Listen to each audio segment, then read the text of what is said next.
নামাজ দোয়া নভরি মসজিদের খুদ্দে খাদ্দি নযায় এনে বিরাট গরি মিলাদ শরীফ পড়াইলে তুই কিলা হলদি আল্লাহ রসুল দুনিয়া দেশে তো যে মিলাদ শরীফ পড়াই বেলাইত না রসুল দুনিয়া দেশে যে আরারে নামাজ পড়াই বেলে রসুল দুনিয়ার মধ্যে আসে দে আরারে রোজা রাখাই বেললাই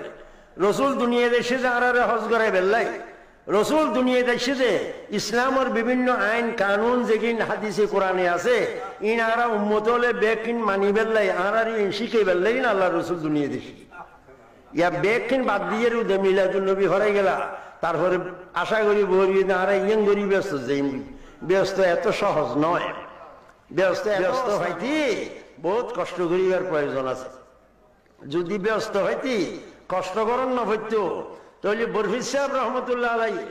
25 বছর বগদাদর জঙ্গলের ভিতরে অনাহারে ফানি ছাড়া বাত ছাড়া খানা ছাড়া গাছের তলে বই বই গাছের তলে বই বই গেলে দীর্ঘ 25 বছর আল্লাহর কাছে ইবাদত গিরগি দে রিয়াজত গিরগি দে ব্যস্ত অস্তা জিনিস হইলে এটাই কষ্ট নগরতে বরফিস সাহেব